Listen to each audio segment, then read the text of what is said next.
Olá pessoal, vamos começar mais um episódio do Papo de Compadre, novamente sem minha amiga, host, Cíntia. Como já é novidade para ninguém, né? A gente grava mais de um episódio por dia, então se ela não pôde vir hoje, ela ficou fora do episódio anterior, que foi ao ar com a Dani, que foi muito bom, por sinal, e vai ficar fora desse aqui, que a gente vai conversar com duas pessoas incríveis, de um tema super diferente do que a gente vem tratando aqui. E na próxima ela está de volta, se Deus quiser. Talvez vocês assistindo aqui esse episódio já tenha nascido a Helena. Tenho certeza que vai dar tudo certo. E daqui a pouco ela está de volta.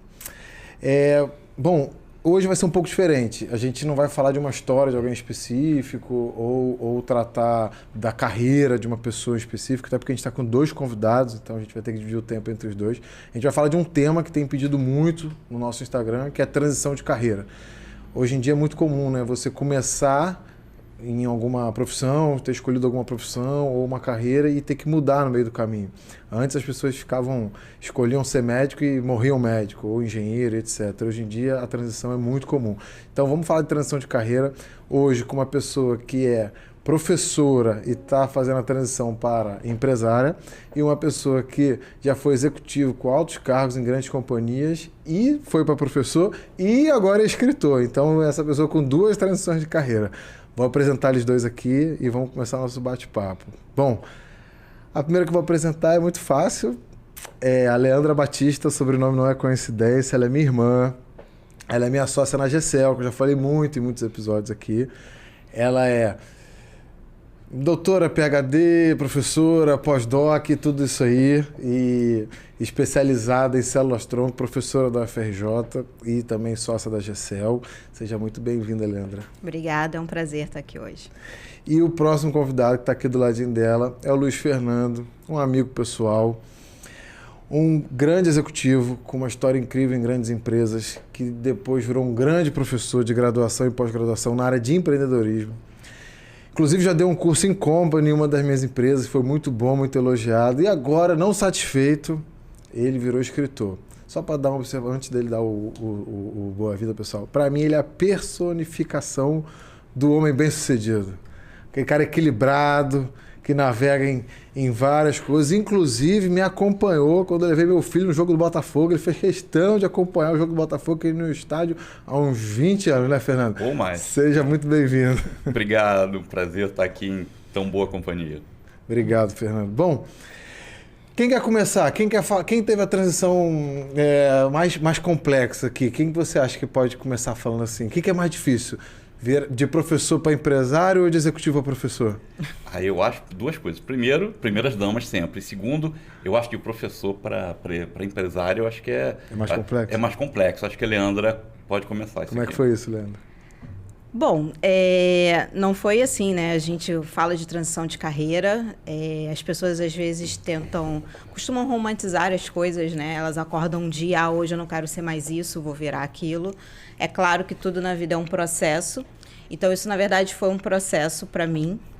Eu fiz graduação em biomedicina, depois eu fiz doutorado e eu me dediquei para essa área acadêmica. Um tempo depois do doutorado, entrei no concurso para professor da UFRJ.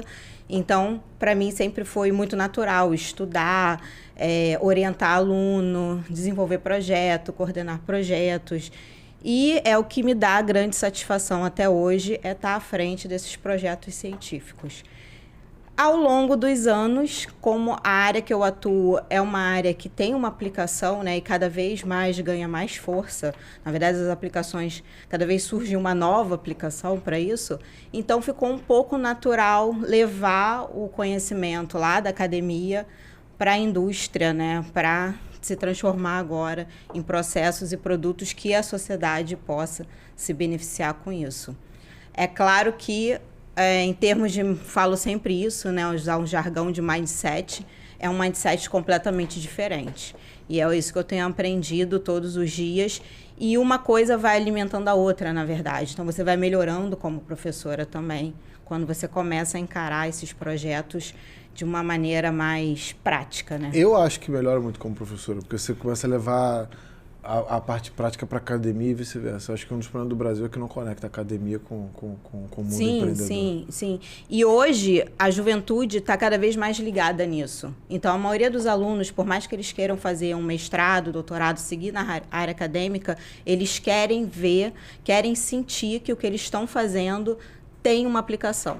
Então, os próprios alunos têm alimentado essa vontade também e procuram para fazer estágio, para se formar, enfim. E mudar de carreira é mudança de mindset? Concorda, Fernando? Eu não diria que é mudança, eu diria que é uma complementação natural, né? A gente vai agregando, a gente vai... Porque é aquela história, né? Me perguntaram outro dia, até o pessoal que está ajudando aí no negócio de marketing, vem cá, como é que é a transição? Eu falei, não tem transição. Você vai complementando, né? Você é uma coisa, mas você não deixa de ser uma coisa quando você passa a ser outra coisa, né? Então, a minha trajetória foi o contrário da Leandra, mas você vê que as coisas se encontram muito. Eu, enfim, sempre fiz a carreira na iniciativa privada, tive cargos de gestão em empresa multinacional e tal, mas eu sempre gostei desse negócio de ensinar, o coach do dia a dia no ambiente de trabalho. Eu falei, vou fazer mestrado que eu quero dar aula.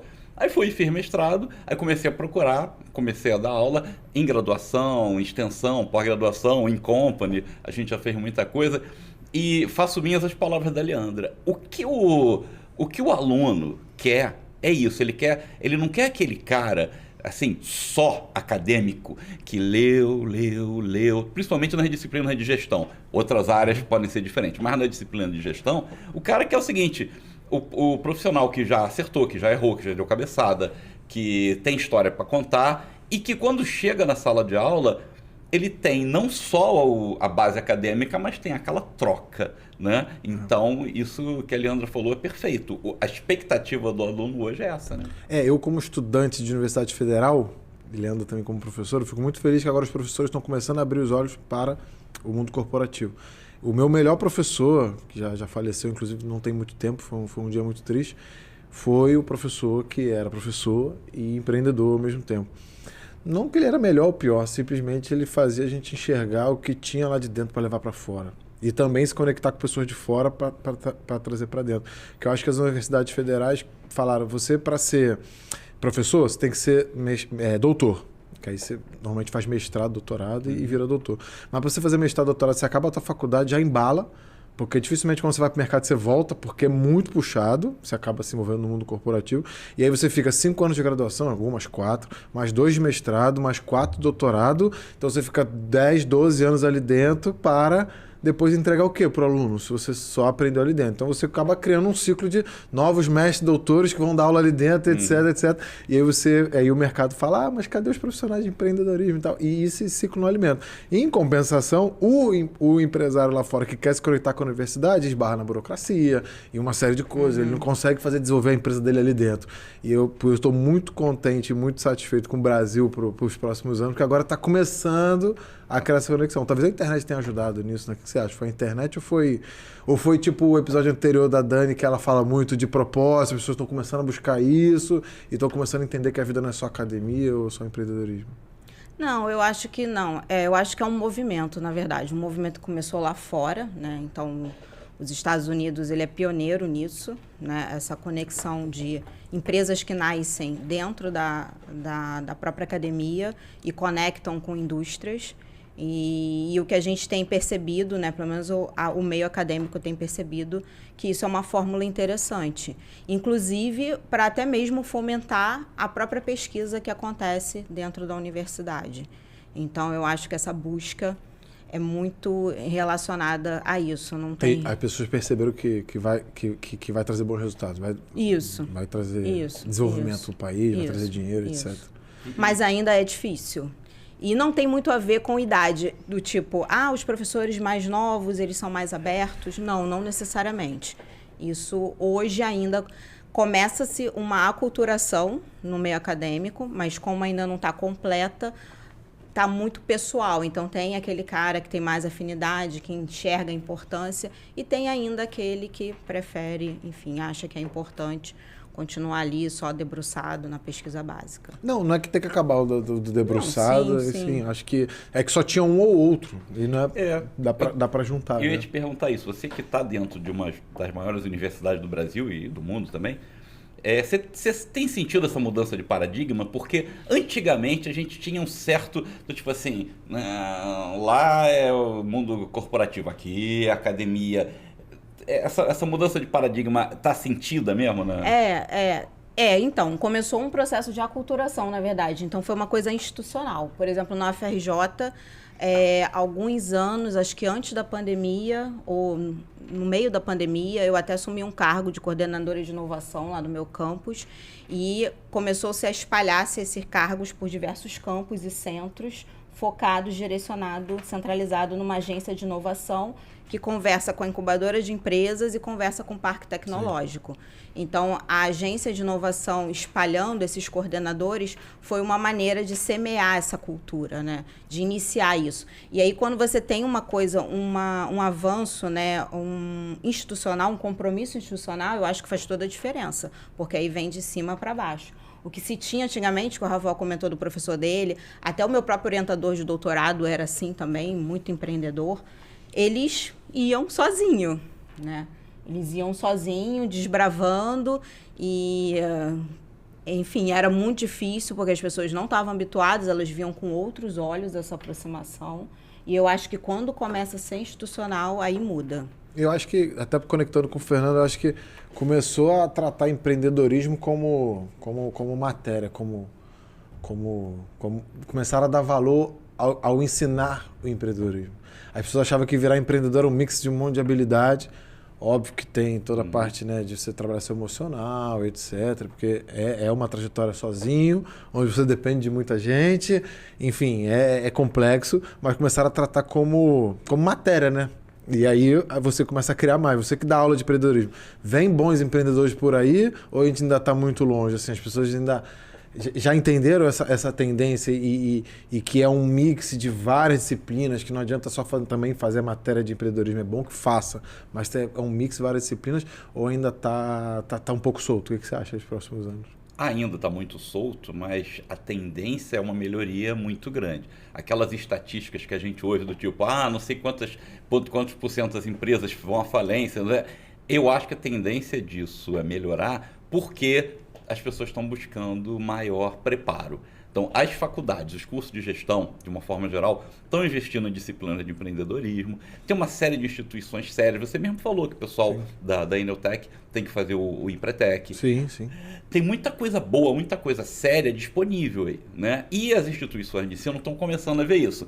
Então, assim, disciplina de empreendedorismo. O empreendedorismo 1.0 da Tieteteca, pelo menos comigo, começa assim, o perfil empreendedor. Você precisa trabalhar, né? Até no podcast anterior, a tua convidada falou sobre essa questão. A gente precisa trabalhar realmente a cabeça das pessoas para se direcionar para isso e suprir com todo aquele ferramental, né? Então tem muita coisa boa. Eu acredito que a gente ainda está andando devagarzinho, né? Mas a tendência é melhorar muito a qualidade e os resultados do empreendedorismo.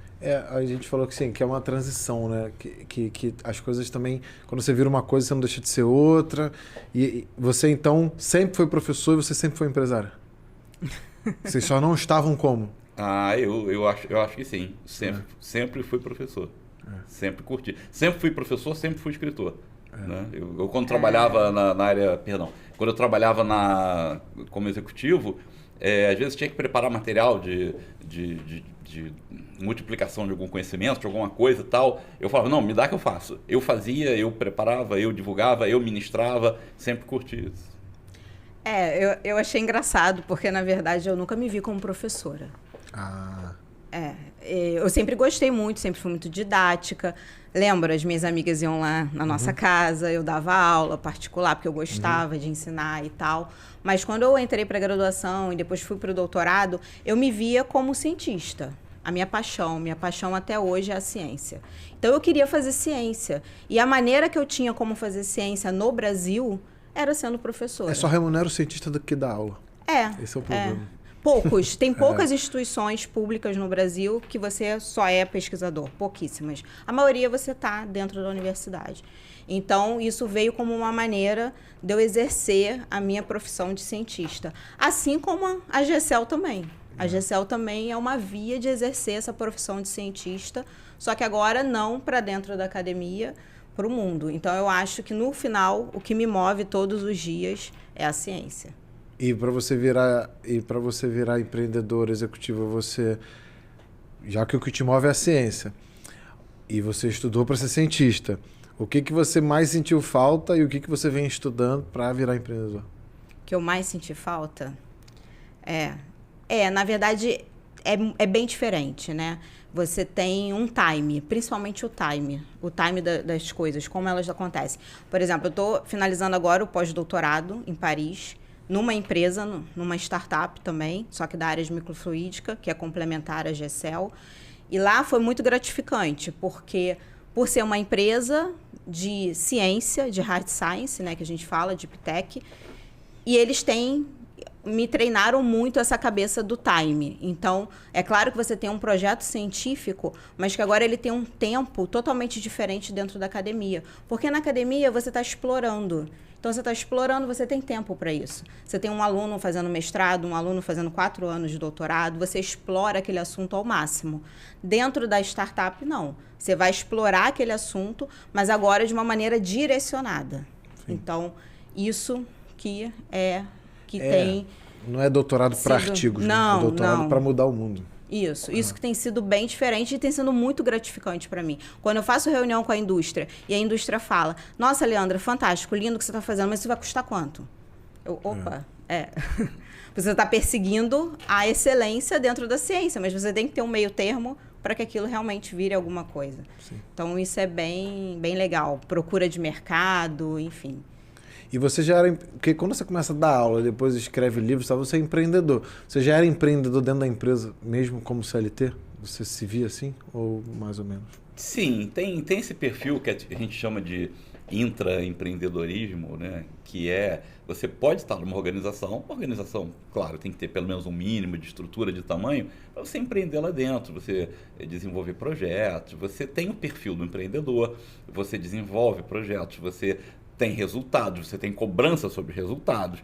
É claro, a diferença é que você não está colocando os seus recursos, você está colocando o teu talento. Os recursos são da grande empresa. Você tem muito desenvolvimento de projetos por muita gente boa dentro das empresas neste perfil de intraempreendedorismo. E isso é uma coisa que a gente incentiva muito também. Você pode satisfazer o teu perfil empreendedor sem necessariamente partir para ser empreendedor empresário. Você pode ser um intraempreendedor. Tem lugar para tudo, tem momento para tudo. E você pode até conjugar os dois, né? Dá para fazer. A pergunta que não quer calar, que todo mundo manda aqui, que eu já expliquei algumas vezes, da forma leiga, porque na GCL eu contribuo na parte de gestão administrativa, na parte de negócios. O que a GCL faz? Porque todo mundo fala que a gente imprime órgão. Não, ninguém imprime órgão ainda, na verdade. Isso foi um desserviço, na verdade, já de alguns anos, que alguns pesquisadores, enfim, começaram a falar isso de uma maneira, isso foi traduzido dessa maneira para o público, mas hoje ainda ninguém imprime órgão. É claro que é o objetivo, mas a gente ainda tem muita coisa tecnológica, muito desenvolvimento tecnológico, tanto na parte de equipamento, na parte biológica, para a gente chegar a esse ponto. É claro, o que a gente faz hoje? O que a gente faz hoje é usar a tecnologia de bioimpressão. Então, quando eu falo bio, é porque eu estou usando agora células, eu não estou usando só materiais. Então, eu combino esses materiais com essas células para gerar alguns substitutos biológicos. Então, parte de um tecido, parte de uma função daquele órgão, isso a gente já consegue reproduzir. Mas para ir a transplantar para um ser humano... Não, ainda 10, não. 20, 30, 40, 50? É difícil prever. Difícil. Porque tem muita discussão assim, de inteligência artificial, né? Que as pessoas falam do... Acho que é onde está todo mundo focado, né? As grandes empresas estão todo mundo olhando para isso. Enquanto você acha que Amazon e Facebook, etc., estão ali vendendo livros. Que depois a gente vai entrar no assunto do livro aí do Fernando, mas a pegada é muito maior. É trabalhar a inteligência artificial para... substituir o que... Eu sou muito otimista com a inteligência artificial. Acho que ela vai fazer com que a gente volte a ser humano. Porque tem tarefas, tem trabalhos que ainda hoje são desenvolvidos, que são braçais, e eu não digo só o braçal físico, o braçal do computador também, de ficar fazendo um lançamento, preenchendo uma planilha, que isso a inteligência artificial vai fazer. E aí muitas pessoas falam, mas a gente vai ficar sem trabalho. Mas isso tem um lado bom. A gente vai poder voltar a ler, a gente vai poder voltar a pensar, vai voltar a ter mais gente interessada em fazer a faculdade de filosofia, coisas que a gente foi se perdendo ao longo do tempo. A gente né? Em 2023, quase 24, já era para estar trabalhando muito menos do que a gente trabalha. A humanidade, nesse ponto, não evoluiu tanto assim. Se você parar para pensar, a carga horária de qualquer um, desde o operário até o empresário e tal, independente da função operacional ou executiva, a carga horária de trabalho ainda é gigantesca. E aí a gente pensa, caramba, e todo esse progresso científico, toda essa tecnologia, estou trabalhando mais por causa disso, né? Então eu acredito sim, alguns avanços podem levar a gente a um equilíbrio maior. A gente nunca vai deixar de trabalhar e nunca vai deixar de ter trabalho. Mas esse avanço tecnológico tende a própria questão que a Leandra estava falando. A gente hoje ainda não consegue imprimir um órgão, mas questões éticas à parte, eu acho isso um negócio fantástico. Quando você pensa que você pode prolongar a vida de uma pessoa que tem uma produtividade para a sociedade muito grande, e às vezes a vida é abreviada por um problema que precisaria de um transplante, alguma coisa, e não consegue. Olha que bacana você daqui. Aliás, isso dá um bom livro, hein? Eu vou depois conversar contigo para a gente escrever. É um livro legal de inteligência artificial. Mas de transplante de órgão. Se você pega... de um livro futurista. Porque se você pega e transplanta órgão de uma pessoa, tem essa discussão. Será que ela vai ser a mesma pessoa? Né? Porque a natureza biológica dela, ela morreria daquela doença, daquele problema. Mas ela... voltou. Igual a pessoa que está ficando cega e faz uma cirurgia de catarata, por exemplo. Vira outra pessoa. E se você parar para pensar, toda vez que você coloca uma prótese, ainda que seja artificial, né, que nem eu tenho aqui, metade do meu fêmur é metal aqui, você já tem um pedacinho que não é mais teu ali, mas você continua sendo você mesmo, né? Até que ponto, ou seja, será que em algum momento isso tornar-se não sei, a gente tem que... Essa discussão é boa, mas cabe um bom livro mesmo. Mas e você, Fernando? Como é que foi a segunda transição? E aí, professor, deu aula há alguns anos, ainda dá, e resolveu escrever livro Hop. Você tinha escrito um livro muito técnico, né? Dois. Qual era o tema? Pode falar aí pra gente. Claro, já tem bastante tempo. O primeiro foi quando eu estava fazendo, não tinha nem feito mestrado ainda, estava fazendo pós-graduação, aí me pediram para fazer alguma coisa sobre... esse negócio de ISO 9000 é muito complicado, né? ISO 9001, na época tinha 9001, 9002... Aí eu escrevi um livro chamado Descomplicando a ISO 9000. Eu fui contando aquela história como se fosse assim, me explica como se fosse uma criança de 8 anos. E o livro ficou bem legal, mas deixa a parte. E passado um tempo, eu passei a ter mais interesse na área ligada à gestão de pessoas. Aí tinha um tema que eu sempre pratiquei e que eu curto muito, que é como é que você trabalha a motivação das pessoas, como é que você trabalha incentivo das pessoas, e não necessariamente financeiro, claro, financeiro também. Aí eu escrevi um livro sobre reconhecimento e recompensa. Tem 2008, 2009 que a gente lançou, está no mercado ainda, não teve outras edições que eu não tive também paciência de atualizar, enfim, né? Então eu sempre escrevi, e de uns tempos para cá eu resolvi retomar projetos que sempre tiveram aqui, né, de escrever ficção, fantasia, sair da literatura técnica, né, e comecei a tirar da cabeça e colocar na tela do computador várias ideias, e uma dessas ideias acabou já se concretizando, já tá na gráfica, indo para as livrarias no final do mês. Que é o livro que a gente está projetando aqui. Esse que está aparecendo aqui. As Crônicas de Terra Clara. As Crônicas de Terra Clara. E você usa teu perfil de gestor, executivo, professor, para fazer uma ficção? Tem lições desse tipo no livro? Ou é simplesmente tudo...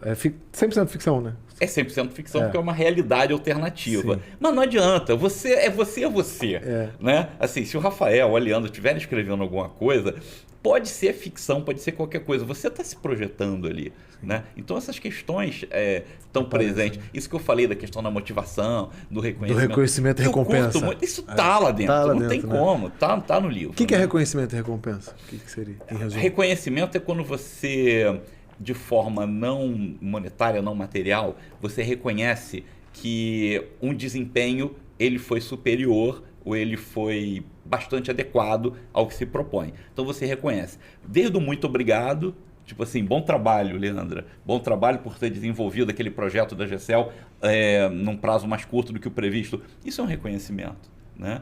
Até coisas que não são materiais que você pode oferecer, você pode dar algum tipo de vantagem. Tem uma gama de coisas que o empresário pode fazer, o líder pode fazer.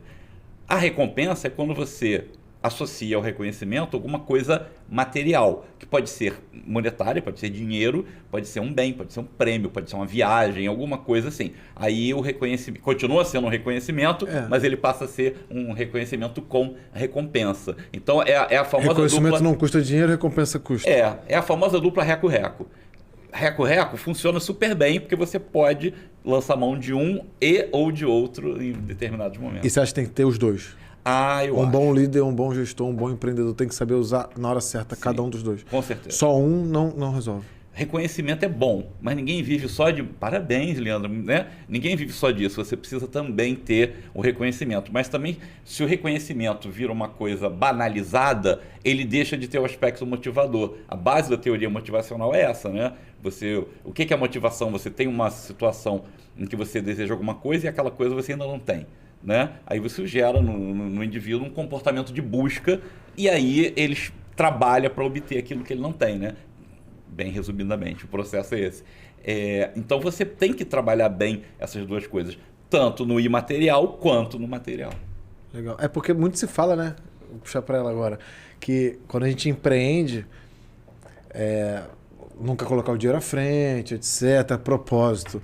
O propósito está mais no reconhecimento ou na recompensa? Porque se eu não estou colocando dinheiro à frente, eu estou pensando só em reconhecimento.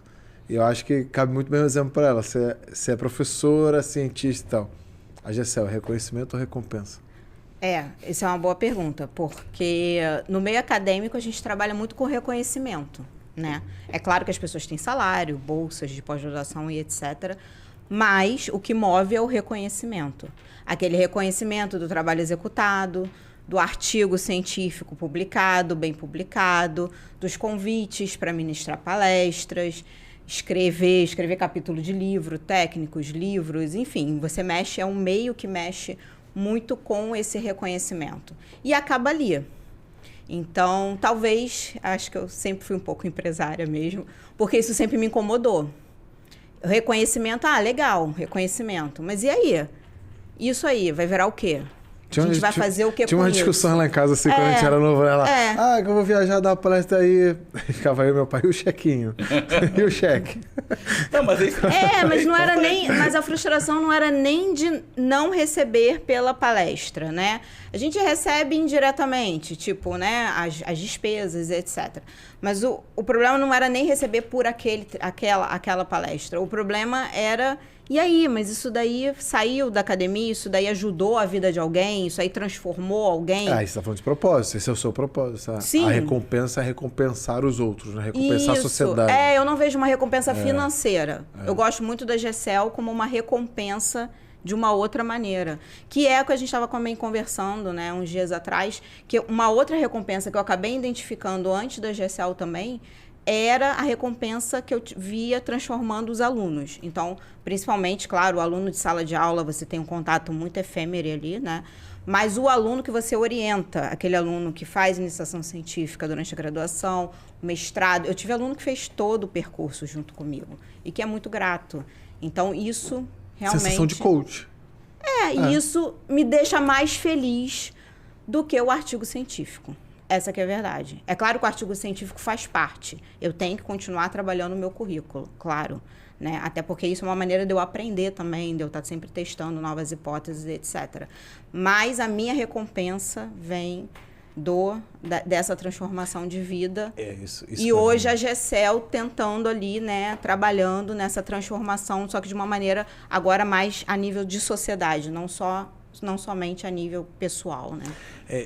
Até fazendo homenagem à Cíntia que não está aqui, eu acho que quando você encontra, para sua empresa sair de empresa para uma empresa bem sucedida, essa questão de propósito, a gente fala, e às vezes quem ouve fala assim, de novo isso. É difícil realmente, assim, a pessoa... Tá, mas qual é o propósito? Isso se descobre trabalhando. Por isso que eu falo, cara, começa também, que lá você vai descobrindo. Porque também se você quiser um business plan perfeito, meu propósito é esse e tal, vou escrever no quadro, emoldurar, dizendo esse é meu propósito, acordar com uma frase de impacto e tal, você não vai começar nada. Você tem que começar de alguma maneira. Mas conversando com a Cíntia, que a gente está falando aqui, de órgão, de uma série de coisas, de livro, e ela vende semijóias e bijuterias. E ela falou assim, mas o meu propósito não é vender o produto. É deixar a mulher mais bonita para um evento, é fazer uma peça bonita com preço acessível, é onde a pessoa, às vezes, que não pode comprar uma joia muito cara, vai estar com a minha peça, que ele está representando uma joia, está num casamento, etc. Então ela descobriu o propósito dela ali, que quer receber os feedbacks, pô, obrigado e tal, comprei, pô, fui elogiada, troquei o brinco, botei uma pulseira, um cordão, etc. Então, em qualquer trabalho você consegue encontrar esse propósito, né? Mas acho que só encontra trabalhando. Você não sabia quando você abriu a Gessel qual seria o propósito? Não, claro que não. É só trabalhando. Não era uma vontade. Você vai encaixando, né, as coisas. Mas não tem uma dicotomia nisso aí, né? A Cíntia pode fazer as semijóias para uma mulher se olhar no espelho e se sentir mais bonita. Pô, isso é um tremendo propósito. A Leandra pode ter todo esse trabalho de levar esse conhecimento que ela tem de anos de estudo para impressão de órgãos, etc, etc, e ficar rico com isso. Essa é que é a grande questão. Às vezes a gente fica assim, não e tal. Não, assim, você pode fazer muita coisa legal para as outras pessoas. Você pode, assim, tornar o mundo melhor, um lugar melhor, e ganhar muito dinheiro. E ficar rico. Acho que esse é o melhor dos mundos. Pois é, por que não? Por que não? Porque ficar rico é relativamente fácil, até fazendo coisas ruins, né? Erradas. Você pode ficar rico de formas, enfim, não tão nobres. Mas, poxa, por que não? Você está fazendo as pessoas mais bonitas, você está tornando a saúde das pessoas melhores, está evitando que animais sejam usados para testes de laboratório. Pô, isso tudo é muito lindo, isso tudo é muito bacana e pode ficar rico. E seu livro, você também é para entregar para as pessoas ou é um projeto pessoal seu para quando falar assim? Que eu penso muito isso no podcast. Eu tinha que eu vou entrar no teu livro. Antes de lançar o podcast, eu pensei em livro, mas eu falei, cara, quem escrever livro? Assim, pô, livro? O que eu posso escrever? É um pouco prepotência fazer o livro da minha vida e tal. Isso também nunca passou na minha cabeça. Eu falei assim, que tema eu posso falar? Posso falar da engenharia elétrica e tal. Fiz alguns projetos interessantes que foram reconhecidos e tal. Até saíram em revistas da área técnica. Pode ser um livro desse, mas assim, eu queria entregar algo, olha que loucura, para quando eu morresse, ficasse ali para, se eu for embora muito cedo e meu filho não me conheceu profundamente, tá ali um material e tal. E eu enxergo o podcast assim. Hoje tem um material aí de 25 episódios, a gente deve estar nessa faixa, que bota 1 hora em média cada um, 1 hora e pouquinho. Se um dia eu for sem o meu filho ou o meu neto me conhecer, tem um dia de convivência comigo que ele vai estar conhecendo. Eu vou estar trazendo amigos, empresários, trazendo minha irmã. A gente vai deixar um material. Esse seria o meu objetivo para o livro. Nunca foi vender dar autógrafo, dedicatória, nada do tipo. O seu livro também é isso, é você deixar um material para falar assim, o Luiz Fernando se foi, mas está aqui o material que ele entregou e as pessoas vão me conhecer melhor assim, ou não, é simplesmente um hobby e eu vou entregar um produto legal para as pessoas se divertirem. Eu não esperava essa pergunta, essa foi capciosa. É claro que quando você faz alguma coisa que fica registrado, seja em áudio, seja em vídeo, seja em livro, você, querendo ou não, admitindo ou não, você está querendo deixar um legado. Isso é fato, né? Então, quem diz que não está mentindo, é isso que eu queria ouvir de você. Quem diz que não está mentindo. Não, eu não tenho essa... Assim, eu sou bem resolvido nesse aspecto. Eu queria ouvir de quem escreveu, exatamente. Então, sim, a ideia é deixar um legado, porque, assim, quando você escreve um livro técnico, você está deixando um pouquinho da tua experiência, daquilo que você pesquisou, né? Para que outros se beneficiem disso. Quando você escreve ficção, você está escrevendo alguma coisa por exemplo, esse livro é um livro de ficção, é uma realidade alternativa, é tudo isso. Mas ele trata de alguns temas que são comuns à vida de todo mundo. É uma jornada de crescimento. Caramba, é a jornada de crescimento que todo mundo aqui está passando. O livro, ele tem, inclusive é o subtítulo do livro, né, O Abismo, as Crônicas de Terra Clara, o Abismo, porque é uma sociedade que está isolada do resto do mundo, desse mundo de fantasia, e eles vivem lá confortavelmente numa sociedade quase utópica. E do outro lado dessa cordilheira, desse grande abismo, tem uma sociedade totalmente caótica, isso é um pouco o reflexo da vida que a gente vive. Sim. A gente está confortavelmente nos nossos lares de classe média, às vezes não se dá conta do que tem do outro lado. Por mais que a gente ouça, a gente lê, a gente se solidariza, a gente participa, mas você não está vivendo. Então é importante você entender que tem outros lados, pessoas vivendo outras realidades. Isso é uma coisa que está no livro, mas não é um tratado né? Não é de filosofia, sociologia, antropologia, nada disso. Mas aborda essas coisinhas, né? Entrega seus valores, sua visão de ver o mundo. E trata de coisas assim, sem abordar diretamente. Por exemplo, de um lado do abismo, as pessoas são mais ou menos... É todo mundo mais ou menos igualzinho. Todo mundo da mesma cor, todo mundo vive aquela vida tranquila e tal. Quando alguns personagens são obrigados a cruzar o abismo, eles encontram pessoas de etnias diferentes, que eles nunca viram. Imagina o espanto. Você nunca viu um chinês na tua vida, nunca viu um negro na sua vida, nunca viu um louro viking na tua vida. Aí você chega lá e pensa, nossa, que coisa... Aí você primeiro se espanta e depois você pensa, caramba, o que eu estava perdendo, né? Por não compartilhar isso tudo. Então, assim, é uma história, uma realidade alternativa, é um livro de fantasia. Então tem aventura, tem intriga, tem luta, tem tudo isso que a gente faz para prender o leitor, mas no fundo é uma jornada de aprendizado nesse sentido. Eu estou na minha caixinha, o que tem fora da minha caixinha? Então é por isso. Então, aí respondendo a tua pergunta, é um legado? Claro que é um legado. Eu quero ganhar muito dinheiro, quero que isso seja adaptado para Hollywood, para Netflix. Ok. Tem que sonhar alto mesmo. Mas claro. Não tenha dúvida. Claro. Não tenha dúvida quanto a isso. Tanto que alguns nomes de personagens eu adaptei para que, numa eventual tradução, fossem mais fáceis. Eu tomei esses cuidados. Quem escreveu Harry Potter, Seus Anéis, sei lá, não sabia que ia dar filme. Não sabia, né? Pois é. E aí, essa é um legado. E se eu puder ficar rico com isso, deixar assim... 50 anos de direitos autorais para os meus filhos vai ser maravilhoso. Mas é um legado, é uma coisa que, sim, como você falou, o dia que eu não estiver mais aqui, daqui a muitas e muitas décadas, alguém vai ler assim, pô, legal. Né? Então acelera esse transplante de órgão aí, porque o Fernando tá tão novinho assim. Não. Quando eu não estiver mais aqui em muitas décadas, começa a imprimir. Eu tô contando com a Gessel para... Cara, eu vou puxar esse assunto de abismo pro lado dela, que é interessante, mas... Aí, na minha humilde opinião, eu falo isso sobre... Você falou, e quando as pessoas atravessam o abismo, encontram pessoas diferentes e tal, e olha o que eu tô perdendo. Cara, eu acho que, assim, na educação... Se você pegar todo o dinheiro do mundo e dividir igual para todo mundo, isso é certeza. Em pouco tempo, tem, de novo, os ricos e os pobres. Sim. Porque uns vão saber trabalhar com aquilo, outros não. Uns vão gastar com coisa supérflua, outros vão investir, e daqui a pouco, de novo, tem o rico e o pobre. Mas eu acho que todo mundo sabe, eu não tô falando nenhuma novidade, não, porque não querem. Mas assim, o grande segredo é a escola, bastava a escola ser para todo mundo. Onde fosse o filho do rico, o filho do pobre. Que aí você acabava com esse abismo. Você poderia viver aquela realidade. Quando o menino do Leblon for fazer trabalho dentro da Rocinha, lá em São Conrado, com um colega de classe dele e vice-versa. Que aí você faz todo mundo interagir. O dia que for a mesma para todo mundo, não vai acabar com riqueza e pobreza, não, vai continuar. Mas aí você vai ter uma sociedade com um nível de cultura muito... A Leandra passa por isso, que eu vou entrar no gancho dela. Quando aí você pega o professor da universidade, que fez mestrado e doutorado, é classe média para cima. Na sua maioria. E o aluno na universidade pública, por mais que tenha muita gente de classe média alta, porque o vestibular é muito competitivo e tal, mas tem muita gente, ainda mais com o modelo de cotas, etc. Tem muita gente pobre. Como é que você vai conversar, aquele professor com aquela turma ali? Você se deparava muito com isso que a gente conversava, né? O perfil mudou muito, né? Depois das cotas. Então, já não é mais esse perfil. O perfil da universidade pública hoje é misturado. Não, sempre foi misturado. Na minha época de graduação, verdade, era também misturado. Tinha muita gente que... Tinha pessoas riquíssimas, tinha eu, pessoas mais pobres. Então, hoje eu vejo que não é mais tão misturado, na verdade. Na verdade, o perfil mudou muito. Você teve uma debandada, principalmente das pessoas de maior poder aquisitivo da universidade pública. Privada. Sim.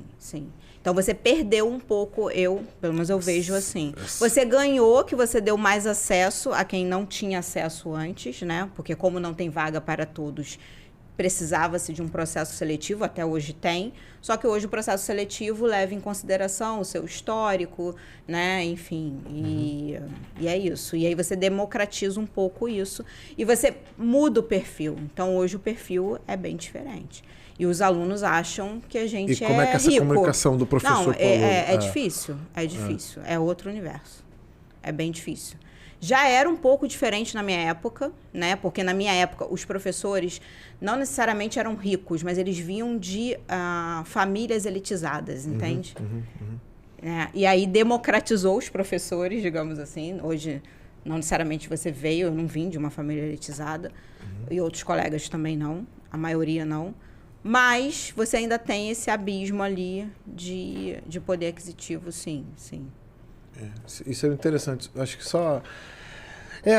cria-se um método para tentar resolver, mas acaba não resolvendo. Aí, mas tentar eu acho que já é importante. Né? Tentar já é importante, né? A Leandra estava falando da questão dos professores que vinham de famílias e tal. Tem um personagem no livro que é exatamente isso. É aquele professor elitista, né, que começa a conviver com alunos que estão vindo daquela nova classe social ascendente, né? E ele de uma família tradicional e tal, não sei o que. Ele adora pegar no pé. Sabe aquele professor do mal que só quer destruir você? Mas isso ele quer basicamente fazer isso com aqueles que vêm em ascensão social. Tem um personagem falando sobre isso no livro, justamente para refletir um pouquinho isso aí. Legal. Nessa jornada de empreendedorismo, você na carreira executiva CLT, você já é aposentado oficialmente? Não. Tá. Aí você estava dando aula e agora você vai trabalhar com o livro para rentabilizar e etc e tudo mais. Sim. Então, assim, são transformações, né? Qual o medo, qual o frio na barriga que dá para transformações tão grandes assim? Até porque conta para pagar a gente sempre tem, né? Você falou tudo, o medo é esse, né? As contas continuam chegando, você pode estar perseguindo o teu sonho, só que as contas vão continuar chegando. Mas vamos lá, o segredo de uma vida feliz é equilíbrio. E uma parte desse equilíbrio é você ter um bom planejamento financeiro. É um deles, né? Uma das muitas, né, coisinhas ali. Então, qualquer pessoa que quer fazer uma transição ou quer fazer mesmo que não seja uma mudança, mas quer acumular alguma coisa, e você é um empresário, o Leandro também sabem disso, né? Você tem que ter um bom planejamento financeiro que permita que essas coisas aconteçam sem loucura. A grande, pelo menos na minha modesta opinião, né? Você pode fazer essas mudanças de forma equilibrada, né? Talvez você tenha que abrir mão de alguma coisa aqui para ganhar uma outra coisa lá, ok. Mas de uma forma geral, você não pode permitir que isso cause um desequilíbrio, seja uma coisa disruptiva na tua vida pessoal, familiar, etc. Então, respondendo à tua pergunta, eu continuo dando aula, eventualmente projetos que podem surgir, de aula em company, consultorias, etc. Isso tudo, só que aquela vida vamos dizer assim, empregado, trabalhando em grandes empresas multinacionais, essa já passou. Essa fase foi maravilhosa, aprendi muito, assim, só tenho a agradecer para as pessoas com quem eu convivi com isso, mas essa fase já foi. Então você tem que ir trabalhando isso de uma forma mais equilibrada, mas sempre buscando, né, diversos alvos na tua carreira. Então, assim, seguindo o tema do podcast de hoje, né, que é essa questão transicional de carreira, buscar o equilíbrio, assim, arriscar sim, mas cuidado para que esse risco seja calculado de forma que você consiga manter um certo equilíbrio na tua vida, né? Financeira, pessoal, profissional, tudo isso. Acho que esse é o grande segredo. Eu vou discordar um pouco. Então discorde. Assim que é bom. Podcast bom assim, gera corte. Então, eu acho que o equilíbrio ele vai até um certo ponto, porque você equilibra, você pega lá, os últimos 10 anos você equilibrou, mas naqueles 2 anos no meio do percurso você focou em alguma coisa. Então, você está equilibrando, mas você está focando. Por exemplo, eu passei os últimos 2 anos longe da minha família, fazendo pós-doutorado, porque eu sabia que aquilo era importante para mim. Ia me levar a outro nível de profissional. Então, é uma consequência. Tem que abrir mão de alguma coisa. Isso. Eu não tenho como levar minha família, então eu vou focar naquilo ali, vou dar o melhor, vou aproveitar ao máximo. A mesma coisa, talvez, financeira. Então, talvez eu não vou rentabilizar tanto, porque eu vou investir o meu tempo num projeto que não rentabiliza. Então, eu vou ganhar menos. Então, sei lá, eu não vou trocar de carro, entende? Eu vou abrir mão ali. Cada um no seu nível social vai abrir mão de alguma coisa. Isso. E claro que no final você tem um equilíbrio, mas vai ter hora que você vai estar mais dedicado para sua família, vai ter hora que você vai estar mais dedicado para sua profissão. Quantos finais de semana eu já perdi trabalhando? Perdi, né? Não perdi, na verdade ganhei. Mas eu sabia que eu tinha que entregar, eu tinha um prazo, eu tinha que entregar aquilo ali. Então, aquele final de semana não foi para minha família. Mas a maioria, os outros todos foram. A busca, eu entendi o que o Fernando disse e o que você disse. O objetivo é equilibrar os pratos. Ela falou a mesma coisa que eu, só que ela... tem hora que um prato cai, não tem jeito. Tem. O objetivo é equilibrar, mas é muito deixar, difícil ficar tudo equilibrado. Mas uma hora o prato cai, quando eu falo de equilíbrio é isso. Uma hora o prato cai, você tem que saber, perdi esse prato, tem que catar os cacos. Mas tem o resto dos pratos ali, o serviço de jantar, né? A porcelana, o restante da porcelana tá lá. Eu acho que é isso. Então, eu não discordo. Eu vou pedir licença para concordar com você. Tá bom. Mas o que você falou foi basicamente Não, isso. mas eu acho que isso é bom a gente deixar claro, porque hoje, eu que lido com alunos, né? Isso, em parte, é gratificante. Eu me sinto renovada. Vem novas teorias, novas concepções. Mas hoje a garotada tá muito assim. Eles acham que o mundo é um arco-íris. Do tipo assim, caramba, então eu vou dormir isso, acordar outra coisa. Eu vou ter sempre ali tudo certinho, a minha família, meu namorado, sei lá o quê. Ali andando tudo juntinho, tudo construindo, conspirando para que eu também cresça profissionalmente. Mas é porque é o que vende, é o que enxerga na rede social. Mas filmes, não é etc. assim, né? Não, na prática é zero assim. Então... Eu entendi o ponto. Sim, se complementam. Mas é porque essa transição, de fato, nunca é tão simples. Sempre vai cair um prato, vai quebrar, mas você tem que estar disposto a falar, vai cair esse prato aqui, mas eu estou construindo um prato maior no futuro, etc. Acho que esse que é o... Eu estou disposto a perder um prato, mas o restante da porcelana está intacta. Sim, verdade. Mas isso só reflete... Você também dá aula ainda, né? E para muito jovem, é uma tendência, né? E a gente fala que resiliência, equilíbrio emocional, por isso que eu fico... No futuro da inteligência artificial, da tecnologia, tá tudo bem. Eu sou otimista. Tá tudo bem. Vai dar tudo certo. Mas no futuro do empreendedorismo, eu não sei. De verdade, eu não sei. Porque empreendedorismo é equilíbrio emocional, é resiliência, é uma série de coisas. Por causa disso, eu levantei essa bola do equilíbrio dos pratos para isso. E que é o que hoje, se você... Poucos, né? Sim, óbvio que tem as exceções, mas a maioria acha que acontece nas empresas, faz um ano de empresa, eles têm certeza que vão ser promovidos. Ou, por que não fui promovido? Nem assim, o que eu preciso fazer para ser? Fiz um ano, me dá um feedback. Não, por que ainda não fui? Sim. Não cheguei atrasado, não sei... Mas você sabe que as empresas hoje estão colhendo um pouco de resultados de prática, de paradigmas que estão aí há uns 10, pouco mais do que isso, 10 anos no mercado, que é o seguinte: se você fica muito tempo trabalhando na mesma empresa, você é um acomodado, você não está crescendo, você não está desenvolvendo novas competências. Verdade, e isso não é necessariamente verdade. Verdade. Né? E aí, o que aconteceu? Tem uma geração aí que chegou no mercado com esse paradigma carimbado na testa, né? E agora as empresas estão tendo problema de retenção por conta disso. Que se a pessoa assim, estou trabalhando lá um ano, se eu não sou reconhecido, se eu não ganho uma estrelinha, se eu não sou promovido e tal, eu vou embora. Sabe assim, começa a dar aquela coceira. Mas isso é um reflexo dessa cultura que foi sendo, né, desenvolvida, ou esse paradigma que foi... Hoje em dia é amplamente aceito, não, se você ficar muito tempo... e por muito tempo, assim, se você fica 3 anos na mesma empresa, Leandro é acomodada, tá? E não é necessariamente verdade, né? Então, isso o mercado tem muito disso. Tem isso e tem uma expectativa que as pessoas criam também. Por exemplo, aluno de iniciação científica, que é o aluno que está na graduação e tem um tempo de estágio dentro do laboratório. A maioria dos alunos de iniciação científica chegam hoje achando que vão ter projetos e publicar artigos. O cara não sabe nem como executar ainda. Ele está lá para aprender como executa. Não, e o nível do aluno hoje, seja de qualquer classe, não vou entrar no assunto de cota, de nada. Isso a gente vê em qualquer classe.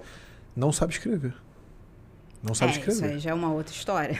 Em Principalmente português. na universidade pública. Não estou falando de inglês, não. Em português. O nível, assim... Aí, porque tudo hoje é muito digitado, o corretor automático do telefone corrige tudo para você, assim, Onde é que você enxerga isso? Tá ruim de educação ou é porque as facilidades estão deixando as pessoas... Não precisam mais escrever, então não sei mais escrever. E se eu não falar leem. errado, não leem. E né? não leem. Também tem isso. Leandra aqui. Eu nunca tive dificuldade para escrever. Verdade, a gente lê muito. Pois né? Leandra orientou diversos trabalhos que eu sei. Assim, quando eu orientava, não chega ao nível do que ela fazia, mas eu orientava trabalho de conclusão de curso, uma coisa bem mais simples, mas enfim. Eu falava, você lê esse livro aqui, mas foca nesse capítulo aqui. O que o cara fazia?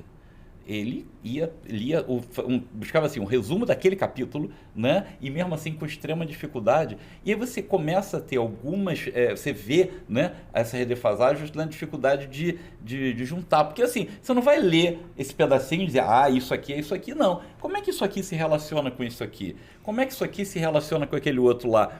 Ler faz parte. E aí as pessoas hoje leem menos e escrevem menos. E... enfim, se isso é bom ou é ruim, eu não vou entrar nesse mérito, não estou aqui julgando a fase, né? Até porque eu sou de outra geração. Mas a verdade é que, se você lê muito, e eu tenho 2 exemplos aqui na mesa comigo, se você lê muito, você consegue articular melhor as ideias na tua cabeça e com isso você consegue escrever, falar, defender pontos de vista, argumentar. Isso é muito importante. E como é que é dar aula para turma que não lê? Pode começar. É complicado. E, na verdade, o que é pior, né? Na verdade, aqui a gente está falando de transição de carreira. Então, você está falando de uma pessoa que está se reinventando, está se tirando da zona de conforto, né? E aí, para você conseguir se tirar da zona de conforto, você tem que ter uma certa maturidade. E aí, se você não lê, se você não estuda, se você não entende que as coisas são a longo prazo, se você não tem uma dedicação, como é que você vai conseguir se tirar da zona de conforto? Então, você Entendeu? tocou um ponto interessante. A transição de carreira vem de abertura de cabeça, de mindset, etc. Mas você só abre lendo. Você pode até pegar uma série que vai te fazer ter alguns insights, ou um filme, mas nada se compara ao livro. Nada. Ninguém, e hoje em dia as pessoas acham que assistir uma série de uma startup, assiste o eCrashed da startup que não deu muito certo e a outra que deu certo. Pronto, já tem um exemplo lá que não deu. Pronto para empreender. Ou assiste um TED, um pitch. Porque eu fico pensando, professor que fala para quem não lê. Tem uma história que eu gosto, que é Sócrates. Tipo, ele, cara bizarro, né? Poderia convencer qualquer um e alguém chega e fala assim, com todo o conhecimento dele, é só você ir lá e convencer aquele povo que todo mundo vai entender o que você está falando, a gente vai acabar, vai melhorar aquela região ali. Pegar 30 pessoas e fala o que você conhece. E ele fala assim, eu vou te contar a história da minha mãe. Minha mãe era a melhor parteira. Melhor parteira que você pode conhecer. Mas ela tinha uma questão, ela só tirava filho de quem estava grávida. Então, assim, como é que você vai ensinar para quem não quer aprender? Isso remete muito assim a coach. Muita gente fala assim, isso aqui é frase de coach. Esse coach fala isso, esse coach fala isso aqui. Mas, cara, tem muita gente que é tocado por aquelas frases. Porque a pessoa está aberta a ser tocada por aquele profissional. Então, assim, você não consegue tirar filho de quem não está grávido. Então, assim, como é que você vai ensinar para quem não lê? Aí, qual é o método de ensino? Muita gente fala assim, até na creche do meu filho fala assim, existem novos métodos e tal. Lá em casa, o método do Matheus é ler. Adora um livro. E a gente lê para ele, claro, né? Ele tem 3 anos. Mas, assim, ver as figuras e tal. Para mim, não tem método que vá mudar o da leitura. Vocês concordam com isso? É complementar. Eu acho que a leitura é fundamental. Mas nunca pode ficar sem. Não pode ficar sem. Isso aí. Hoje, se você for ver as teorias pedagógicas, tem muita coisa interessante que você pode usar em sala de aula, né? As questões de sala de aula invertida. Tem uma série de técnicas que você pode utilizar, né? As atividades que você pode empreender. Eu sou casado com uma pedagoga, então eu, né? Mesmo que eu não queira, eu estou exposto àquele conhecimento lá. E é muito interessante você aprender isso. Mas você não pode abrir mão da leitura, porque a leitura, além de trazer o conteúdo, ela desenvolve a análise crítica. Quando você está lendo aquilo, se você realmente está lendo, não está passando os olhos, você está desenvolvendo também a análise crítica em relação àquele conteúdo, né? Isso é importante. E na universidade pública, que tem pouco recurso tecnológico, é só ler. Pelo menos quando eu fui faculdade, não tinha outra coisa para fazer. Nos cursos que eu dou aula, na verdade, é a leitura, que os alunos têm acesso, né? e a parte de laboratório. O Fernando falou que ele é casado com uma pedagoga, né? A gente é uma média das pessoas que a gente convive, né? Você acha que isso ajudou você a ser professor? Ela vai assim, gargalhar por 3 meses quando ela ouvir esse podcast, quando ela assistir, mas eu sempre fico implicando assim com esse pedagogismo, fico brincando com ela e tal, mas eu aprendi muito com ela e com outros profissionais de educação que eu convivi na instituição que eu dava aula até pouco tempo, outras pessoas que eu conheço. Isso você vai aprendendo e você vai pensando o seguinte: caramba, como eu posso me aproximar desse novo público, desse novo perfil de aluno, usando técnicas que estão aí à minha disposição. Se eu não uso é porque eu não quero. E se eu não uso e elas estão à minha disposição, eu sou tão ruim quanto aqueles alunos que não estão lendo. Sabe aquele negócio? Você tem que continuar crescendo, né? Tem que continuar aprendendo, né? Sim. Pronto, agora minha mulher tem argumento para E você convive com muito empresário, virou empresário também por isso? Talvez, com certeza. Porque é uma outra cabeça. Até mesmo em casa, depois que eu casei, enfim. Sim. Sim. Porque é isso, né? Você vira uma média das pessoas que você convive. Por isso que é muito importante também saber com quem você está andando. Geralmente você vira uma média das pessoas que você convive. É muito interessante. Eu tive a oportunidade de conviver com o seu pai, que é um empresário, né, experientão. E eu lembro quando a gente estava fazendo um trabalho lá para a Eneutec, que a gente estava junto, desenvolvendo os valores fundamentais. Não desenvolvendo, né, mas estruturando, botando no papel, né? E eu lembro uma coisa muito interessante que teu pai falou, assim, né? Para trabalhar aqui tem que ser cascudo. Lembra disso? A gente botou isso nos valores da empresa. Pois mas aí como é que você escreve bonito? Sabe, agora vamos escrever isso bonito, né? Claro, cascudo, leia, você tem que ter resiliência, compromisso com o cliente, compromisso com... São essas coisas, assim, que talvez hoje a nova geração tem um pouco mais de dificuldade em traduzir. Tem que ser cascudo. Não, o que é ser cascudo? Né? Essa resiliência se traduz em quê? Né? Então, quanto mais você lê, quanto mais você escuta, quanto mais você assiste, assim, as mídias hoje, a convergência das mídias te ajuda a entender melhor as coisas, né? Você se torna uma pessoa capaz de agregar esses negócios e eventualmente questionar. Isso é muito importante. Mas uma coisa do cascudo que é importante também, que até a Leandra comentou, né? Que tinham pessoas ricas, tinham pessoas pobres, tinha eu e tal. Uhum. A transição do empresário antigo, que isso tem que ser respeitado. Era, por exemplo, até do nosso pai, abriu-se uma empresa para suprir uma dificuldade, uma necessidade do mercado. Uhum. Tipo, poxa, não estou mais trabalhando nessa empresa, vou empreender para solucionar um problema de receita. Uhum. Sendo que toda a criação, toda a estrutura dele como profissional dentro da empresa que trabalhou era cascuda, porque não tinha muita teoria do empreendedorismo, não tinha de nada. Então você vai lá e fala assim, pô, abri essa empresa para criar uma fonte de renda, etc. E vou usar o método que eu aprendi lá, que é o método ser cascudo, que também é interessante. Claro. Porque hoje você não pode mais falar que você é contra isso ou contra aquilo. Home office, uns gostam, outros não gostam. Você é obrigado a gostar. Eu não estou entrando no método se gosta ou não gosta, mas você é obrigado a gostar porque a maioria gosta. Então, assim, ser o cascudo também tem muito disso, né? É da onde você foi criado e da onde você foi criado como profissional. E isso reflete. E a gente está perdendo isso, né? Os empresários cascudos, né? Por isso que eu estou falando, volto lá atrás. O que é ser cascudo? Como é que vai ser novos empreendedores se resiliência e uma série de coisas, isso não faz parte. Não. E se esses valores estão sumindo, o que está substituindo isso aí, né? Se a resiliência está sendo um pouco menos valorizada, o que está entrando? Então, mas de novo, o mundo vai mudando, né? Então, esses ajustes vão acontecer naturalmente. Por isso que eu acho que uma das coisas que me faz tão bem o podcast é deixar... Aqui a gente não está para explicar nada ou ensinar o que as pessoas vão fazer, é simplesmente deixar uns conteúdos de reflexão, né? Como um bom psicólogo, um bom terapeuta. Ele vai só te mostrar algumas coisas para você pensar. Aqui a gente esbarra nisso. O cara que empreendeu no Brasil na década de 90 ou início do ano 2000, muito provavelmente foi porque ele encontrou naquela maneira uma fonte de renda. Porque tinha o desemprego em alta, todas aquelas mudanças lá, né? Do plano real, etc. O Brasil dá até uma melhorada, mas, assim, eram momentos muito complexos, de uma estabilidade, de inflação, de uma série de coisas. Então as pessoas às vezes empreendem para ganhar dinheiro. E aí tem esses caras mais cascudos que criam uma cultura até mais cascuda. Mas o que vem agora não é essa cultura. E também não acho que é só ser cascudo. Acho que é um mix também.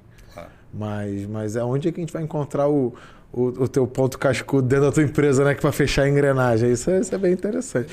Mas a gente tem que... Já dá um podcast. Já dá um podcast. Leandro pode contribuir, mas a gente tem que ir para as perguntas finais, que a gente já está encerrando. Passa rápido, né? Sim. Quer contribuir? Sobre o quê? O cascudo?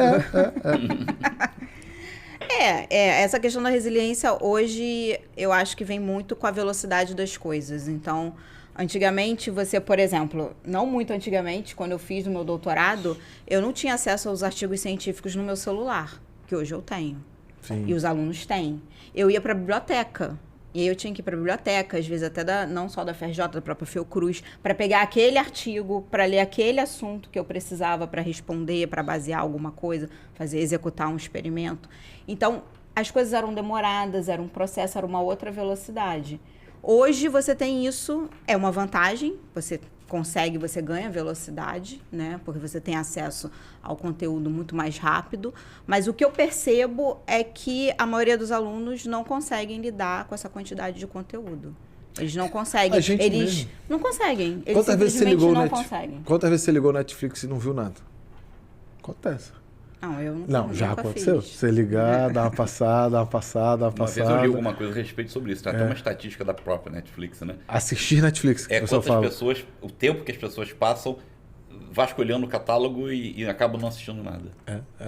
Mas acho que isso, vem do aluno, vem isso, tá tudo na mão, né? Você tinha que ir pra biblioteca. Já que você tá lá, você sentava lá e estudava. Se tá aqui no celular, daqui a pouco eu vejo, e aí a pessoa não vai adquirindo essa resiliência, ela não sabe lidar com aquilo. Tá tudo muito fácil, é tudo muito facilitado. Se tá tudo muito fácil, por onde eu começo?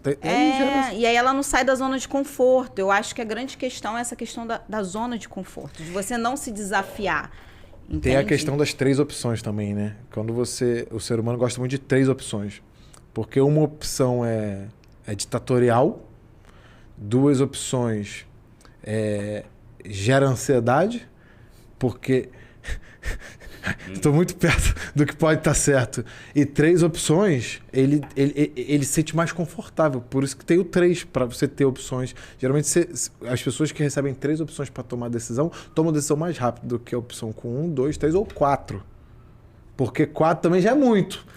Muita opção, você fica muita perdido, opção. né? Então, assim, se talvez o Netflix tivesse 3 filmes, ou 3 séries, ou 3 coisas, as pessoas assistiriam com mais facilidade. Mas isso aí vale um outro podcast. A gente tem que encerrar aqui. E vamos para as perguntas finais. A gente já alinhou as perguntas finais, né? Não era para contar, mas... a gente já alinhou. Eu vou começar pela Leandra, que ela falou, pode vir qualquer uma. Opa! Aí, ó. Então escolhe a mais cascuda para ela, vai. Maior dificuldade? Maior dificuldade, no geral? Maior dificuldade para empreender, já que o tema é empreendedorismo. Tá. Ou para transição, Ou para né? transição, Para transição de carreira. A maior dificuldade, assim, foi essa questão do ajuste, da maneira de pensar, na velocidade de trabalhar, no jeito de trabalhar, de saber que não necessariamente não vai ser aquele mesmo reconhecimento, enfim. Essa foi a maior dificuldade. Pular de um ambiente totalmente corporativo, público, mais engessado, para um que... Eu gosto totalmente mais, exposto, né? Mas, enfim, isso é uma dificuldade, porque é muito diferente. É você andar num ônibus blindado, com alguém dirigindo para você, prova de bala, para andar de patinete. Podendo se atropelar, vento na cara. É isso aí. Ou de moto velha. Excelente analogia. Podendo cair para qualquer lado. Fernando, eu esqueci qual era a pergunta final que você queria responder. Sabe que eu também não lembro mais, né? Eu acho que eu sei qual é. Conselho para quem quer empreender. Foi essa que você escolheu. Não foi essa que eu escolhi, não, mas a gente pode falar sobre isso. Foi também. a dica de repertório? Você é um cara de bom repertório. Também, posso falar sobre tudo isso, não tem problema não. Então vai lá, então encerra com 2. Repertório e dica.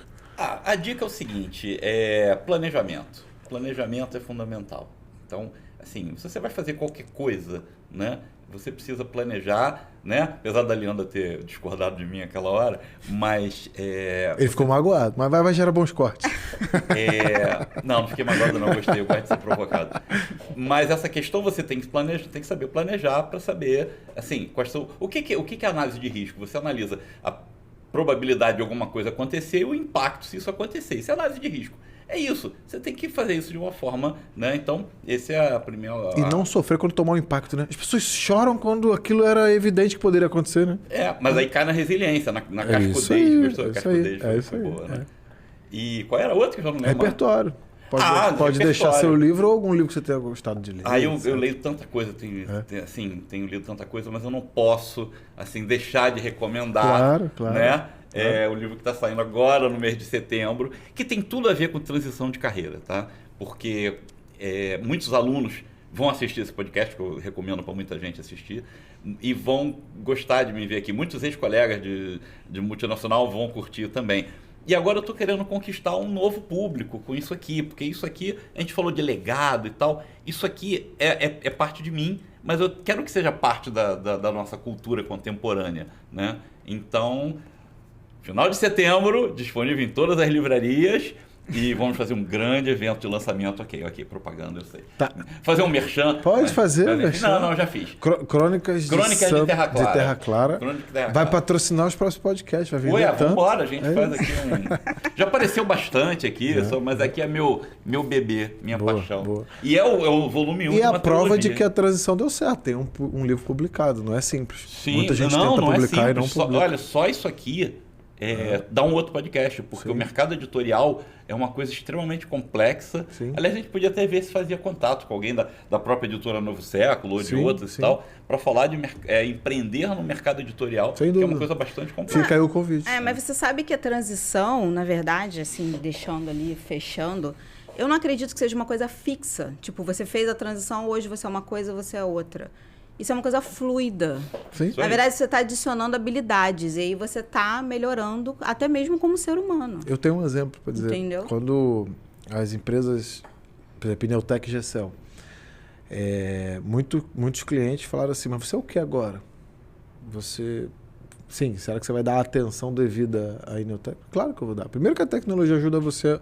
Por que hoje tem poliempresários, né? Tipo assim, multi-empresários, fala como quiser. Porque hoje a tecnologia te permite gerir empresas um pouco mais à distância. Eu ainda sou a favor de estar presente ali em momentos para acompanhar um pouco mais de perto. 100% à distância para mim ainda não funciona. Mas isso te ajuda a tecnologia. Mas não é porque você está atento à biotecnologia, vendo uma oportunidade de empreender com sua irmã, que nos uniu muito e que eu até vou deixar uma questão do empreendedorismo, mas voltando lá. Não é porque você vê uma oportunidade de empreender em algo novo que vai impactar e usando as técnicas que você já usa ou aprendeu na empresa anterior para montar uma nova empresa, que você vai deixar de ser empresário da outra empresa. Não muda nada. Você tem que ter planejamento, você tem que escolher uma pessoa do teu time para ser uma pessoa ali mais gerencial, porque você vai estar um pouco mais fora de algumas decisões, etc. Mas tudo acontece. Mas para a gente encerrar aqui, falar de empreendedorismo, eu fico muito feliz de receber minha irmã aqui, né? Porque o empreendedorismo, ele é baseado em pessoas. Transformar vidas. E não só transformar vidas, transformar relações. A gente não tinha a menor afinidade por 30 anos da minha vida e 37 dela, que ela tem 7 anos a mais. Mas o empreendedorismo mostrou aonde temos afinidade. Então o empreendedorismo de fato transforma pessoas e vidas. Porque assim a gente se conectou como irmãos, como empresários, começou-se uma admiração mútua e se não fosse o empreendedorismo, se não fosse a essência dele, que não é ganhar dinheiro, é se conectar, é transformar, a gente não teria feito a Gecel chegar onde chegou, que já é uma grande empresa. Acredito que até do grupo que eu gerencio, que eu tenho mais de uma empresa, não sei se é maior ou se tornando a maior, mas a mais promissora, sim, pelo que ela trabalha. E só foi possível por causa do empreendedorismo. Se não fosse empreendedorismo, talvez a gente ainda estivesse um pouco mais longe, né? Legal. Sim, com certeza. Pode encerrar. Pode encerrar, vai, né? Depois dessa. Até a próxima. Mas eu gostei do não concordo. Quando vier um corte assim, eu falo, não concordo, vai vir uma música do Rock Balboa e tal. Vai virar um corte. Pessoal, a gente encerra mais um podcast aqui do Papo de Compadre. Um podcast especial. Siga a gente, @papo.decompadre. Siga a Cíntia.pamplona, Rafael S. Baptista. E inscreve no canal. Se inscreve no canal. Já estão inscritos no canal do YouTube? Você tá? Então tá bom. Acho que sim. Senão não vai pro ar o podcast. Quem não se inscreveu não vai pro ar. Tem 5 minutos para se inscrever. Inscreva-se no canal do YouTube, pessoal. A gente precisa muito aumentar o número de inscritos lá para que o podcast fique mais conhecido, compartilhado, para que comece a rentabilizar, gerar patrocínios, etc. E a gente ter centenas de episódios aí pela frente. Leandra, Fernando, deixa aí rede social, deixa um recado pro público final e vamos encerrar. Foi um prazer imenso estar aqui, né? Adorei que a Leandra discordou de mim a beça, foi muito divertido, foi muito legal. O recado que eu posso deixar, né? Até o final do mês disponível em todas as livrarias, na Amazon, em todos os canais. E quem quiser seguir para ter mais informações, @crônicas, _de_Terra Clara. Crônicas de Terra Clara no Instagram. Todas as novidades estão saindo lá. Bom, quem quiser seguir, então, a rede social da GECEL, Instagram e LinkedIn, @GECEL Cultivo 3D, GECEL 3D, e a minha rede social no LinkedIn, @Leandra Baptista, onde eu abordo muitos desses assuntos mais técnicos da área de bioprint, célula-tronco, mas abordo também essa questão da construção da carreira. Isso aí. E deixar um recado... eu acho que o que tem assim, me movido muito hoje, que eu tenho conversado muito, né, com as pessoas que estão próximas a mim, que trabalham comigo, é essa questão de sair da zona de conforto. Então, eu acho que é difícil, mas uma vez que você sai da zona de conforto, o ganho que você tem é imenso. E não só o ganho profissional. Acho que o maior ganho mesmo é a maturidade que você tem, que você acaba adquirindo, se transformando como pessoa. Eu estava ouvindo num podcast aí, pra gente encerrar de novo, eu já encerrei algumas vezes, mas estava ouvindo um podcast que sair da zona de conforto é cometer erros, né? Eu não me lembro, era uma filósofa falando, um podcast muito bom, depois eu posso até deixar um link aqui, que fala que até mesmo uma criança, quando... Até ela mordeu uma outra criança na escola, um exemplo, aconteceu alguma coisa desse tipo assim. Ali ela está evoluindo. Você sair da zona de conforto. Quando a criança, meu filho pede para pular da escada e todo mundo, não deixa pular não. Não, deixa. Pula que eu te seguro. Sim. Porque ele está saindo da zona de conforto, porque aí ele vai entender qual a velocidade que ele cai, que de fato tem que ter alguém para segurar ele, etc. Então, assim, de fato, sair da zona de conforto é você olhar e falar assim, isso aqui que eu faço de uma maneira ali rotineiramente...